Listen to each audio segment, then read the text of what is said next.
ಯಾರು ದೇವರಿಗಾಗಿ ಕಾಯ್ತಾರೆ, ಒಂದು ದಿನ ಕಾದರೆ ದೇವರಂತಾನೆ ನನಗೋಸ್ಕರ ಕಾಯ್ತಾ ಇದ್ದೀಯಾ, ನಿನ್ನನ್ನು 7 ಜನ್ಮದಲ್ಲಿ ನಿನ್ನ ತಲೆಯನ್ನು ನಾನು ಕಾಯ್ತೇನೆ ಅಂತ. ಒಂದು ದಿನ ಭಗವಂತನಿಗಾಗಿ ಎಲ್ಲವನ್ನೂ ಬದಿಗಿಟ್ಟು ಭಗವಂತನ ಬರುವಿಕೆಗಾಗಿ ಕಾದು ಕುಳಿತರೆ ಸಾಕು. ಶಬರಿ ರಾಮನ ಬರುವಿಕೆಗಾಗಿ ಕಾದಳು, ಅದೇ ಅವಳ ತಪಸ್ಸು. ಕೃಷ್ಣ ಬರುವಿಕೆಗಾಗಿ ಕಾಯೋದಿದೆಯಲ್ಲ, ತಾಳ್ಮೆಯಿಂದ ತಾಳೋದಿದೆಯಲ್ಲ, ಇದೇ ದೊಡ್ಡ ತಪಸ್ಸು ಅಂತ ರಾಜರು ತಿಳಿಸ್ತಾರೆ. ಕೃಷ್ಣ ಬರುವಾಗ, ಬಂದ ಮೇಲೆ ಅರ್ಘ್ಯ ಕೊಡುವಾಗ ಭಕ್ತಿಯಿಂದ ಕೊಡಬೇಕಾದರೆ ಭಗವಂತನ ಬಗ್ಗೆ ತಿಳಿದು ಕೊಡಬೇಕು. ತಿಳಿದು ಭಜಿಸುವುದೇ ಫಲವಿದು ಬಾಳ್ದುದಕ್ಕೆ. ಭಗವಂತನ ಬಗ್ಗೆ ತಿಳುವಳಿಕೆ ಬೇಕು. ಹಾಗಾಗಿ ನನ್ನ ವಿಷಯ ಹರಿದಾಸರು ಕಂಡ ಕೃಷ್ಣ. ಇವತ್ತು ಹರಿದಾಸಾಗ್ರಣಿಗಳು ಶ್ರೀ ವಾದಿರಾಜ ಗುರುಸಾರ್ವಭೌಮರು. ಶ್ರೀ ವಾದಿರಾಜ ಗುರುಸಾರ್ವಭೌಮರು ಅನೇಕ ಉದ್ಗ್ರಂಥಗಳನ್ನು ರಚನೆ ಮಾಡಿದ್ದಾರೆ. ಯುಕ್ತಿ ಮಲ್ಲಿಕೆ, ಗುರುವರ್ಥ ದೀಪಿಕವೇ ಮೊದಲಾದ ಅನೇಕ ದೊಡ್ಡ ದೊಡ್ಡ ಸಂಸ್ಕೃತ ಗ್ರಂಥಗಳನ್ನು ರಚನೆ ಮಾಡಿದ ಮಹಾನುಭಾವರು.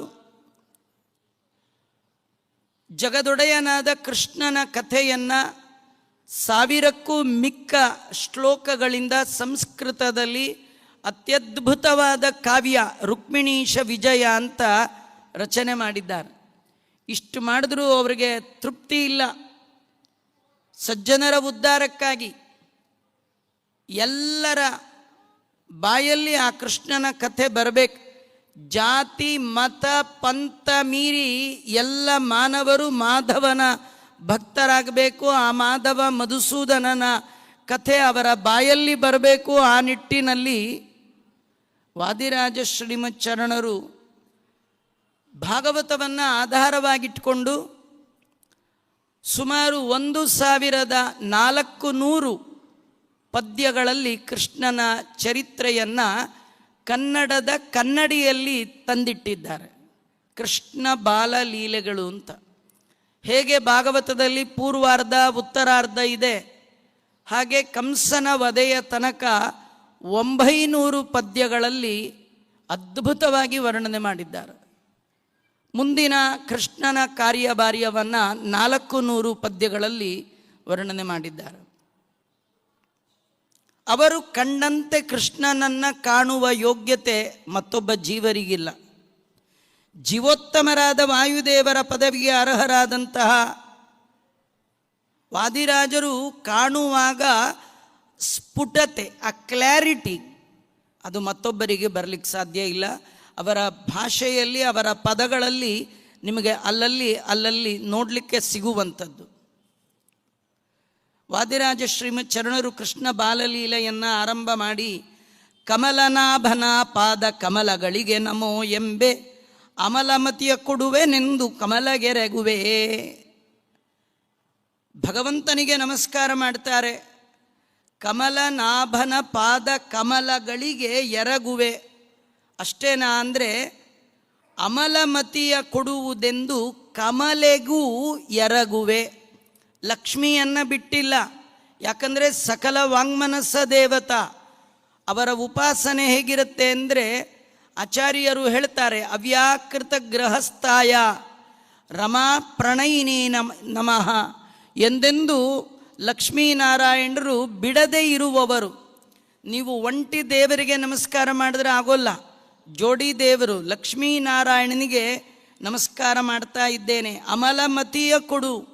ಭಗವಂತನನ್ನು ಸ್ತೋತ್ರ ಮಾಡಬೇಕಾದ್ರೆ ನಿರ್ದುಷ್ಟವಾದ ಬುದ್ಧಿ ಬೇಕು. ದೋಷದಿಂದ ಕೂಡಿದ ಬುದ್ಧಿಗೆ ಭಗವಂತನ ಸ್ತೋತ್ರ ಮಾಡುವ ಶಕ್ತಿ ಬರೋಲ್ಲ. ಅದನ್ನು ಕೊಡುವವಳು ಯಾರು? ಯದ್ಯಪಿ ವಾದಿರಾಜರ ಬುದ್ಧಿಯಲ್ಲಿ ದೋಷದ ಲವಲೇಶ ಇಲ್ಲ. ಕಾರಣ ಪ್ರಳಯ ಕಾಲೇಪಿ ಪ್ರತಿಭಾತ ಪರಾವರರು ಅವರಾದ ಕಾರಣ. ಆದರೆ ಹೇಳುವ ಕೇಳುವ ನಮ್ಮ ಬುದ್ಧಿಯಲ್ಲಿ ಸದಾ ದೋಷದಿಂದ ಕೂಡಿದೆ. ಇಂಥ ದೋಷ ನಮ್ಮಲ್ಲಿ ಬರಬಾರ್ದು ಬುದ್ಧಿಯಲ್ಲಿ ಅಂದರೆ ರಮಾದೇವಿಯ ಅನುಗ್ರಹ ಬಹಳ ಮುಖ್ಯ ಅಂತ ಹೇಳ್ತಾ ವಾಯು ಹನುಮ ಭೀಮ ಶ್ರೀಮದಾನಂದ ತೀರ್ಥರ ಪಾದ ಪದ್ಮಗಳಿಗೆ ಎರಗುವೆ ಪರುಮ ಹರುಷದಿಂದಲೀ. ಅವತಾರತ್ರಯ ಆ ಮುಖ್ಯ ಪ್ರಾಣನಿಗೆ ನಮಸ್ಕಾರ ಮಾಡಿಕೊಳ್ತಾ ಪರಂಪರೆಗೆ ನಮಸ್ಕಾರ ಮಾಡ್ತಾ ಹಿರಿಯರಿಗೆ, ಗುರುಗಳಿಗೆ, ಮುನಿಗಳಿಗೆ, ಋಷಿಗಳಿಗೆ ಎರಗಿ ಪೇಳ್ವೆ ರಾಮಕೃಷ್ಣರ ಬಾಲಲೀಲೆಯ. ಎಲ್ಲ ಗುರುಗಳು ಹಿರಿಯರಿಗೆ ನಮಸ್ಕಾರ ಮಾಡ್ತೇನೆ ಅಂತ ಜಗನ್ನಾಥದಾಸರು ಹೇಳುವಾಗ, ಆ ಕಮಲ ನಾಭಾದಿಯತಿಗಳ ನೀಕಕ ನಮಿಪೆ ಬಿಡದೆ ರಮಾಕಳತ್ರನ ದಾಸವರ್ಗಕ್ಕೆ ನಮಿಪೆ ನನವರತ ಅಂತ ವರ್ಣನೆ ಮಾಡಿದ್ದಾರೆ. ದೊಡ್ಡವರ ಅನುಗ್ರಹ ಇಲ್ಲದೆ ಭಗವಂತನ ಕಥೆಯನ್ನು ಹೇಳುವ ಕೇಳುವ ಯೋಗ್ಯತೆ ಸಿಗೋಲ್ಲ. ಇವತ್ತು ನೀವೆಲ್ಲ ಬಂದು ಕೂತಿದ್ದೀರಿ ಅಂದರೆ ಪ್ರಾಚೀನಾಚೀರ್ಣ ಪುಣ್ಯ, ನಿಮ್ಮ ಹಿರಿಯರು ಮಾಡಿದ ಪುಣ್ಯದಿಂದ ಇಲ್ಲಿ ಬಂದು ಕೂತಿದ್ದೀರಿ, ಇಲ್ಲಿ ಬಂದಿದ್ದೀರಿ. ಈ ಬಂದೆಲ್ಲೋ ಶಾಪಿಂಗಲ್ಲಿ ನಿಂತಿಲ್ಲ, ಕೃಷ್ಣನ್ ನೋಡಿದ್ದೀರಿ. ಬರೀ ನೋಡಿದ್ದಲ್ಲ, ಅವನಲ್ಲಿ ಗಾಢವಾದ ಭಕ್ತಿ ಬೇಕು ಅಂತ ಅವನ ಕಥೆ ಕೇಳಲಿಕ್ಕೆ ಕೂತಿದ್ದೀರಿ. ಬರೀ ನೋಡಿದ್ದಲ್ಲ, ಅವನಲ್ಲಿ ಗಾಢವಾದ ಭಕ್ತಿ ಬೇಕು ಅಂತ ಅವನ ಕಥೆ ಕೇಳಲಿಕ್ಕೆ ಕೂತಿದ್ದೀರಿ. ಇದಕ್ಕೆಲ್ಲ ಗುರು ಹಿರಿಯರ ಅನುಗ್ರಹ ಬೇಕು. ಚಿತ್ತದ್ವಲ್ಲ ಪಾದ ಚಿತ್ತದಲ್ಲಿ ಇಟ್ಟು ನಾನು ಭಕ್ತಿಯಿಂದ ಪೇಳ್ವೆ ರಾಮ ಕೃಷ್ಣ ಚರಿತಯ. ಚಿತ್ತದ್ವಲ್ಲಭಾನ ಪಾದ, ಭಗವಂತನ ಪಾದ ತಲೆಯಲ್ಲಿರಬೇಕು. ದೇವರ ಕತೆ ಹೇಳಬೇಕಾದ್ರೆ ದೇವರನ್ನು ಮರೆತು ಹೇಳಬೇಡಿ.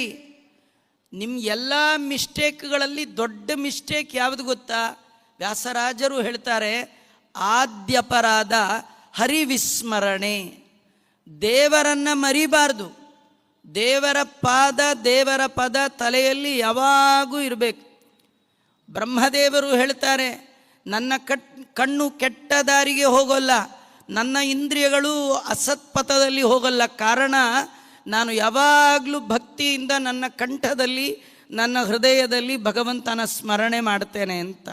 ಅವರೇ ಮುಂದೆ ಆಗುವವರಾದ ಕಾರಣ ಇವರಂತ ಇದ್ದಾರೆ, ಚಿತ್ತದ್ವಲ್ಲಭಾನ ಪಾದ ಚಿತ್ತದಲ್ಲಿ ಇಟ್ಟು ನಾನು ಭಕ್ತಿಯಿಂದ ಪೇಳ್ವೆ ರಾಮ ಕೃಷ್ಣ ಚರಿತಯ.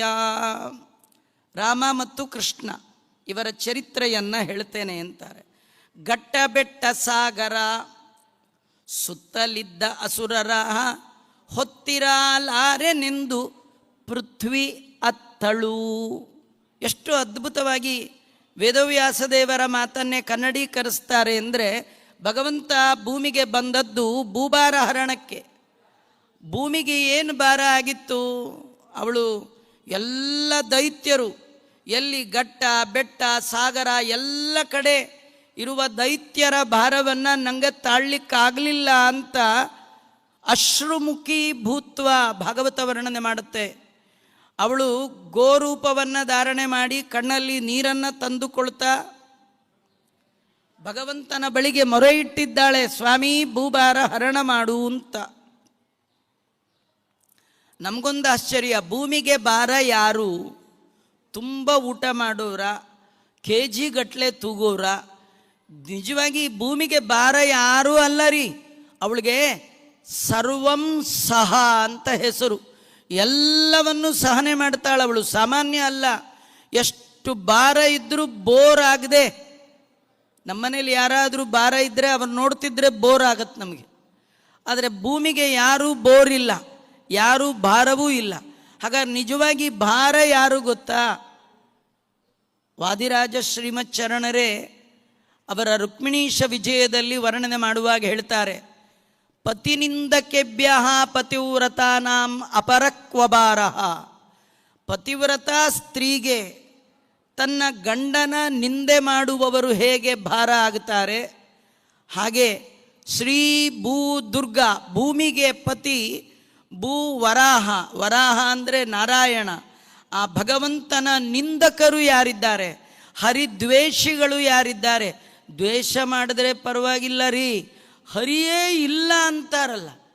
ಗಂಡ ಇರುವವರಿಗೆ ನಿಮ್ಮ ಗಂಡ ಇಲ್ಲ ಅಂದ್ರೆ ಎಷ್ಟು ಸಿಟ್ಟು ಬರುತ್ತ್ರಿ. ದೇವರೇ ಇಲ್ಲ ಅಂತಾರೆ.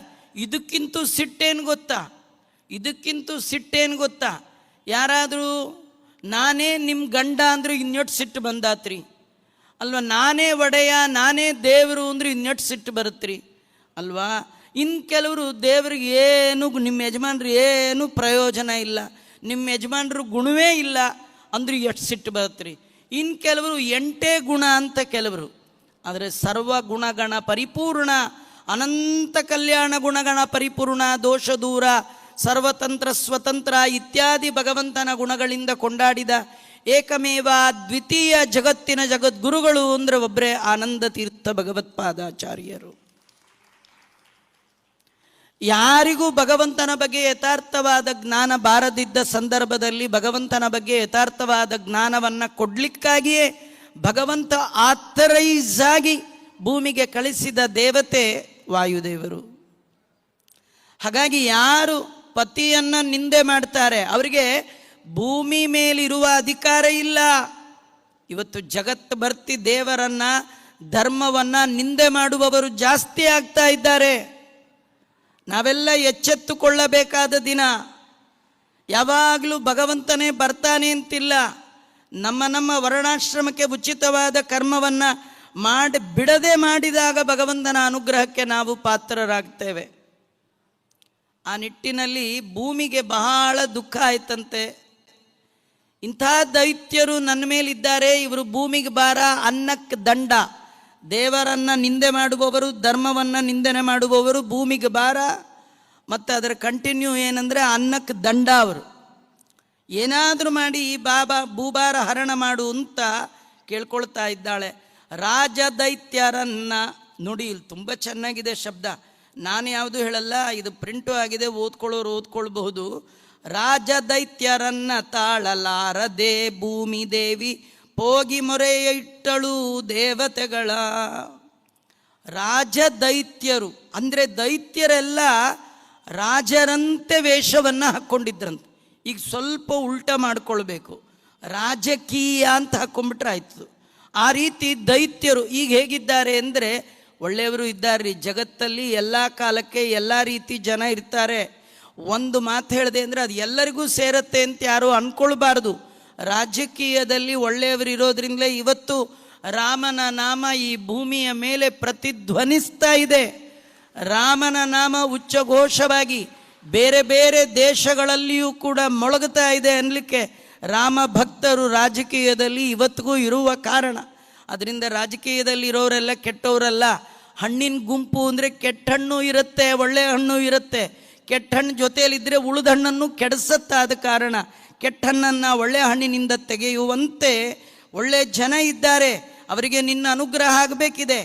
ರಾಜ ದೈತ್ಯರನ್ನ, ದೈತ್ಯರ ವೇಷದಲ್ಲಿ ರಾಜರಿದ್ದಾರೆ, ಅವರನ್ನು ತಾಳ್ಲಿಕ್ಕಾಗ್ತಾ ಇಲ್ಲ ಅಂತ ಅವಳೇನು ಮಾಡಿದ್ದಾಳೆ, ದೇವತೆಗಳಿಗೆ ಮೊರೆ ಇಟ್ಟಿದ್ದಾಳೆ.